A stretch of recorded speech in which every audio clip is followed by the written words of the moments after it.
On this episode of the Star Trek Universe podcast, we are talking about Star Trek Lower Decks 205 and Embarrassment of Dooplers, right after these craven Ferengi lavish you in anguished supplication for access to your hard-earned latinum.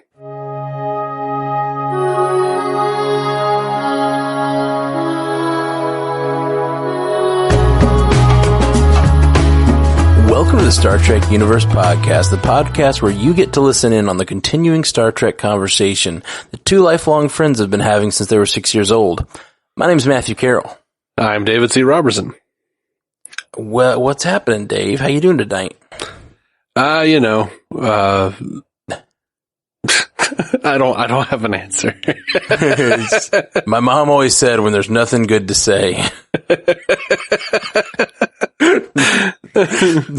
I think your mom still loves that story where like I called you and like left a message on your answering machine when we were little kids, and I was like, "This is Dave. I have nothing to say." I just hung up. Hadn't changed at all, Dave. You hadn't changed at all. Yeah. Just teasing. Okay. Let's get into this Star Trek episode. Let's not bury the lead, which, by the way, this phrase, I'm definitely burying the lead further. The phrase bury the lead is spelled L-E-D-E. Really? Yeah. I went to type, I looked at an old tweet of mine and I realized, like, bury the lead. Did I spell that right? And I looked up lead. Sure enough, it's L-E-D-E. Isn't that weird? Yeah, and I've never seen that. I've seen people write, like actual, journalists and shit say, yeah, bury the L-E-A-D. Yeah, same. Looked it up this week for the specific purpose of finding out if I spelled it right in an old tweet, and I had not. Okay. Anyway, let's talk about an Embarrassment of Dooplers, which this is probably my favorite title of the season. It's a good, really, really good title. Yeah, and a very nice spiritual successor to The Trouble with Tribbles, I think. Yes, yeah, absolutely, and it's even more so. The Trouble with Edward, was that the name of that short? Yeah, I think so. Which, is a Tribble-based episode, but like, this felt so much like that episode with everybody getting closed in on and the speed at which the Dooplers were replicating. Yeah. And I loved the Doopler ambassador, voiced by the, great Richard Kind. Yes. No, she's giving us the silent treatment. Yeah. That's even worse. I knew something was coming with, like, they were just going to treat him differently, and it was going to start. But I enjoyed it overall. I love Richard Kind, and yeah, I really like the Doopler. It reminded me a little bit of the Meeseeks. I feel like they were going for like, just sort of a silly alien that would do a silly thing, and it was fun. This show, Star Trek is so rich with so much that this show never runs out of references to make. Oh no, and there's so many. There's so many. There's like no way. Whoever makes those videos, it's like, 64 Easter eggs in the most recent episode of whatever. Like, I haven't watched any of those for Lower Decks, but it's gotta be insane. Like, they're just everywhere. Every shot of the show, every background, that space station was covered in references to other Trek. They actually did list it on Memory Alpha. Wow. Maybe I'll just like do like a list post show with some and with some explanations where they're from. I don't feel like you're going to be interested in me rattling all that off. I'll be interested for the first few. Yeah. But I did really especially love seeing the outrageous Akona from Next Generation. He was the DJ. Oh yeah. It was from a very specific episode called The Outrageous Akona. And, I remembered that name, Akona, and I was like, what is that from? Ah, dang it. And what made me happy was that she was like, Akona's in there? He's the DJ. She's like, he's not even Starfleet. This is outrageous. That's pretty great. That's pretty great. Yeah. And I loved seeing, Captain Shelby from Best of Both Worlds. Like, she's no longer a commander. She's a captain now. Yeah. And her first officer, by the way, he had like 2 points on his head and all the eyeballs. I don't know if you remember seeing him. That was the original design for Saru. When I saw him, I started geeking out. I was like pointing at the guy. I was like, wow. The alien is the original design for Saru. My wife was like, that's oh, cool. Awesome. That is freaking awesome. Man, yeah, the show, it's just such a, I don't even know what it is sometimes. I'm like, this is just it's fan service for sure. And like in a way that I don't mind. It's not like it's taking a very serious show and diverting it to do fan service. It's a show that's built around like, we're just going to celebrate Star Trek and like make silly references to it. And so it's almost like, I'm trying to say this without insulting the show because I like the show, but it's like so many shows if you get this fan servicey, if they made this many references in a season of Picard, for instance, you would be like, just tell a new story, like stop it. But since this is like not about that, it allows it to be silly and just make all the fucking references it wants to, you know? Oh yeah, absolutely. And even this show actually does get to that point sometimes with me where I'm just like, oh, good Lord. Enough of it is background for me that I'm like, whatever. Like, if I don't want to pay attention to that, I don't have to. It still makes me laugh. And I do enjoy the fact that like these characters are so, so far removed from being the heroes of Starfleet that like all of the stories that we know are also stories that they know. Yeah. They look up to the characters of the primary Star Trek shows as much as we do. Yeah, it's pretty great. I do enjoy that quite a bit. The Kirk and Spock names carved on the bar was pretty fun. Yeah. And I can totally see a drunk Kirk doing that. Not so much a Spock, but like him drawing, look, Spock, me and you, buddy. Why is he Rick from Rick and Morty? I was like, it's Spock, me and you, buddy. 1,000 years, Kirk and Spock, kirkandSpock.com. 3 seasons and 6 movies. Yeah, Kirk and Spock. Did 10 spinoffs. It's the kirkandSpock.com. Forever and ever. For 100 years. For those of you who don't watch Rick and Morty, that was an amalgamation of Rick and Morty and Community references. But good. By the way, have you seen all of the live action Rick and Morty stuff with Christopher Lloyd as Rick? Not all of it. I think I've only seen one clip. Like I think that's just saw him walk into the garage or whatever. No, there are more now. One of them with him doing Rick and Morty 100 years. I'll have to look them up. I think like I saw them when they first dropped, or like I saw one of them when it first dropped and then I hadn't followed up. It's tangentially connected to this. Oh yeah. Oh, for sure. This show is very Rick and Morty. Like if Rick and Morty didn't exist, I don't think this show would exist. At least in the tone and form that it has taken. Yeah. I mean, some of the creators came from Rick and Morty, correct? Yeah. I think it's the same animation studio as Rick and, it's Mike McMahon. Yeah, absolutely. He was the, script editor on Rick and Morty. And cool. He's the co-creator of Solar Opposites with, yeah. Guy. I watched a few episodes. Roiland. It was pretty funny. Yeah. Justin Roiland. Yeah. Yeah. Solar Opposites is pretty good. Like, I need to watch season 2. I'm very interested to see what happens with the story of the people in the wall. I'm serious. I am. Yeah. No, I know. I hear you. Yeah. You mentioned it before, cause I've seen the beginnings of that story, but I have not seen what is going on in the season. I can imagine. It is a rollicking epic adventure that definitely ends on a cliffhanger before season 2. So I really want to see more of that. That's awesome. So yeah, we'll see. Okay. I mostly like this episode. I think I really like the Doopler stuff. I mostly really like the Tindy and Rutherford stuff. Like, It was nice. I loved that they swapped it out for a DS9 model. I loved that the resolution of the story was that they never planned to finish it. They just used it to get people to leave them alone so they could spend time together.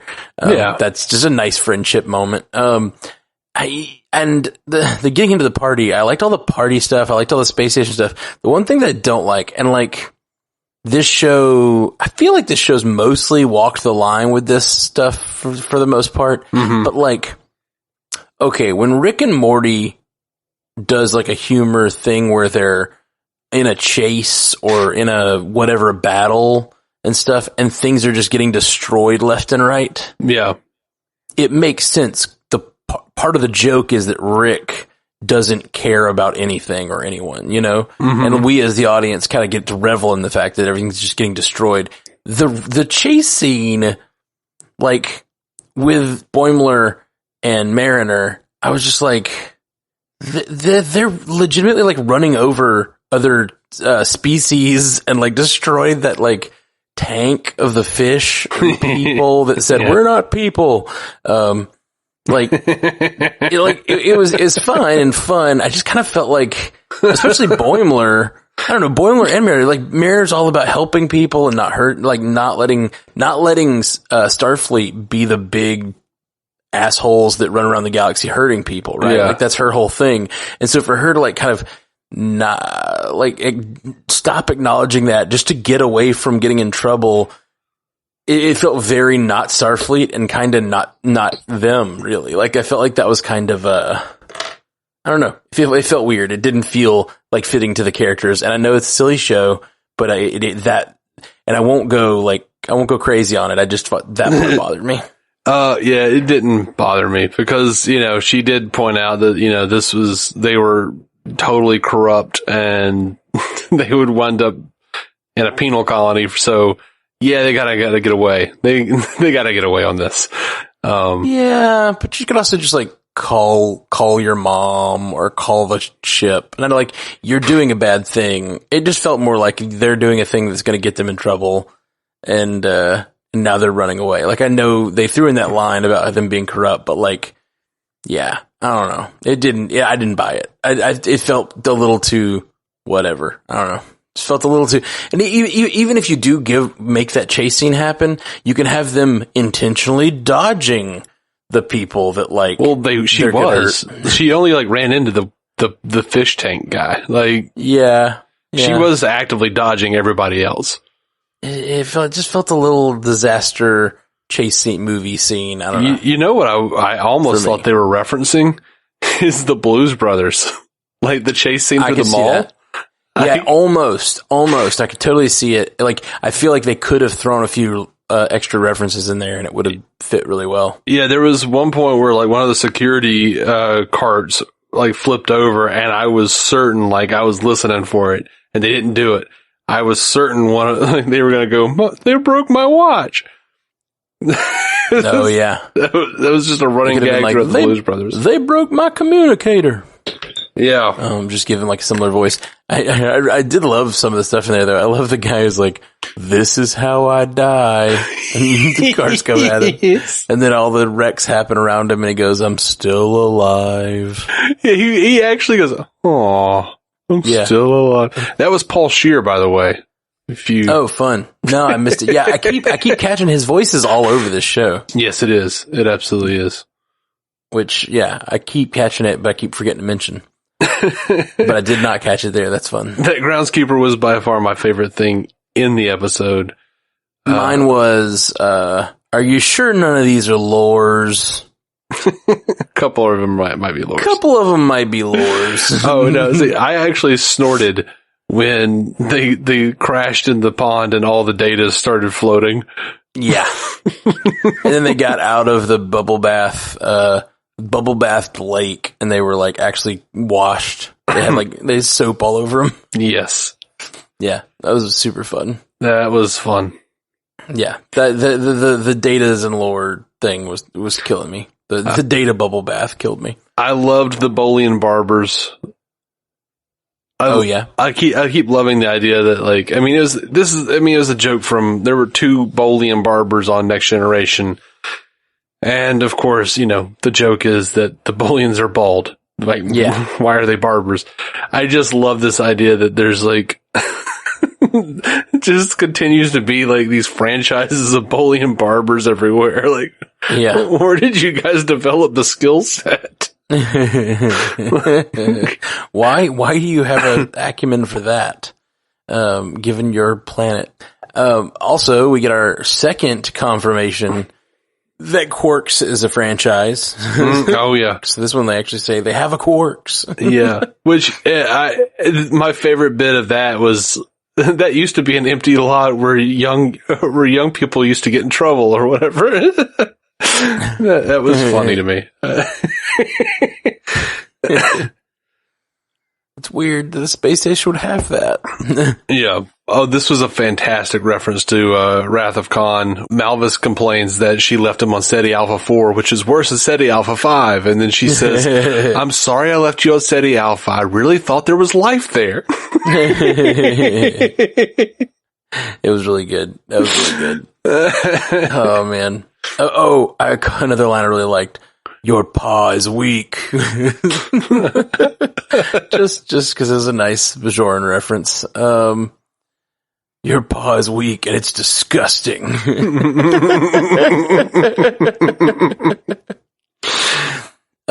Ejecting the warp core was funny and weird. Yeah. Everything with that little ship was weird to me. Everything in the ship was funny because it all worked, including the warp core, which is insane. And they had to stick their like tweezers in to like. Dude, that cracked me up. They had the little the keys. Ejector, the little tiny key cards to open the warp core. Yep. That was really good. Really, really good. It surprised me that it took this long in this season. What episode are we on? Is this like 5 or 6? 7? 5. Okay. It kind of surprised me it took them this long to have this abandonment conversation. That this episode ended up kind of being about with Mariner. And like, I think it makes sense for her character but I guess like I kind of knew where this was going. Like we kind of knew where this was going from the very beginning. I was a little surprised they welcomed Boimler back with such open arms after he did kind of leave in a real jerky way. Yeah. Like, if I'm remembering correctly, she had the opportunity to take the position, but she decided not to, and then he took it instead without telling her. That sounds right. Yeah. And like, I remember that being like, ooh, that was cold, Boimler, just like working on his career instead of caring about his friends. And that's where the season ended. So I thought this season was going to be a little more attack that directly. And it took them 3 episodes before they mentioned it. Yeah. It took a minute. And yeah. I'm okay with that. Me too. Seems like they wouldn't necessarily talk about their feelings so much. It makes sense for Mariner for sure. Yeah. And I feel like Boimler's enough of a coward that he wouldn't want to bring it up. He would just be like, all right, well, she hasn't said anything. Yeah. And I love that they couldn't get into the party. Like, not Boimler, but I love that no one on the Cerritos could get into the party. Yeah. I like her big rousing speech, and then it just cuts to them outside. I liked your speech, Captain. Yeah. Thank you, Jack. Yeah, it was good. It was good. Fun episode overall. I liked it. Sure. I always like it. Was it 10 episodes in this season? I think so. We're like, the mid-season trailer just came out. We talked about it last week. Mm-hmm. We did. I'm excited about the last half of the season and getting into some of this stuff. Man, speaking of animation mid-season stuff, I know you're not. I don't think you're watching it, but the What If mid-season thing came out, and I am like, my mind is blown right now. Oh, okay. Yeah, I know you're not. I know you're not up on it, but man, just exciting. Just some exciting stuff happening on What If. If you say so. I have no frame of reference. I know. Just like we're getting stories that are just insane. It's kind of, it really does kind of relate to this in a way. Like, it's a way of doing interesting fan service what ifs. I mean, like Elseworld stories where you like change one event and see what happens, you know? Right. And like yeah. getting that chance to actually see those fully fleshed out and animated and, but based on a universe, the MCU that we all know so well, like it's been a really cool experience. It reminds me a little bit of the experience of this show where like you can have these jokes because we all have the same frame of reference, you know?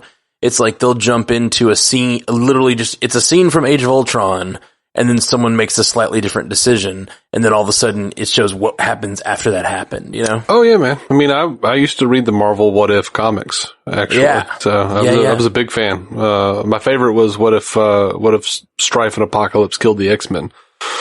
That was a fantastic issue. They did an episode of What If, I think it was like episode 3, What If the Earth Lost Its Mightiest Heroes? Mm-hmm. It starts in like Iron Man 2 when he's in the big donut, and it goes forward with like, you know, someone's taking out all the Avengers before they become Avengers, basically. And it's just, like, man, so they've done that. They just, episode 5 was What If Marvel Zombies? Mm-hmm. And, they just did a full-on zombie movie, basically. It both adhered to the rules of the Marvel universe, but it also was very much a zombie movie. Like, it kind of like had the beats of a zombie movie. Yeah, I know they did like a whole big epic event in the comics that was called Marvel Zombies. Yeah. I never read it because I don't give a shit about zombies. I get that. It's weird. It's interesting and different. For one thing, there's no reason you wouldn't do this. You'd have to do this. But the Marvel in zombies, if you become a zombie, you lose all your skills, right? You're just like a mindless thing.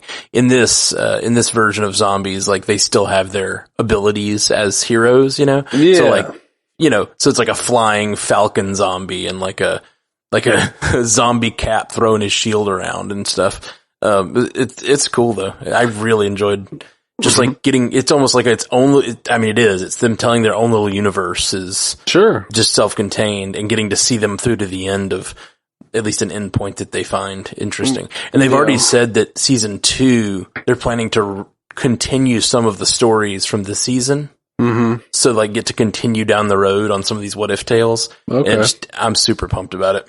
Yeah. Jason's been trying to get me forever to read, Deceased, which was pretty much the same thing, but with DZ.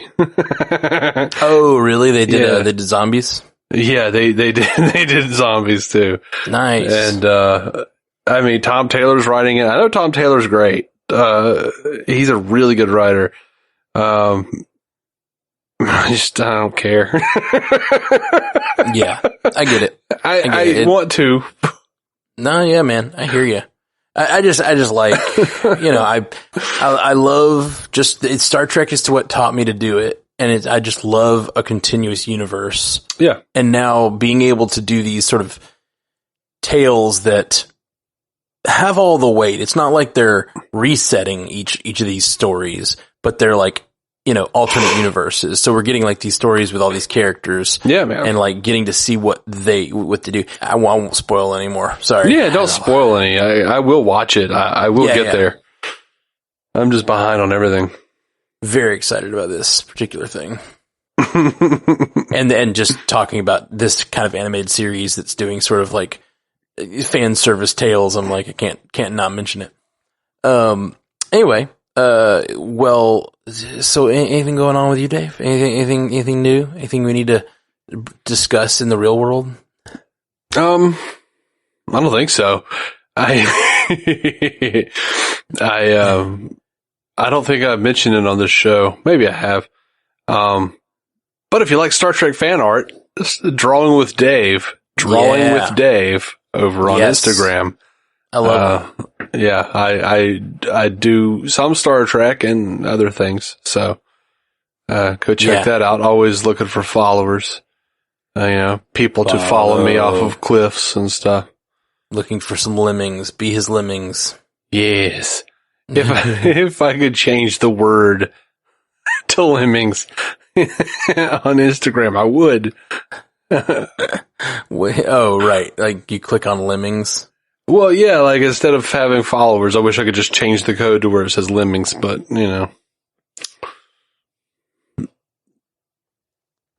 Instagram is stingy with their API, man. You can't crack that shit. They get mad. Yeah, you can't destroy their website. That's probably a good thing. Yeah. All right, man. Well, it's good chatting with you, and I'm over here in Dallas visiting Alyssa this week, so I should be able to do this next episode of Trek sooner than later, though. Oh, good. Hey, and thank you so much for everybody who went and gave us reviews this week.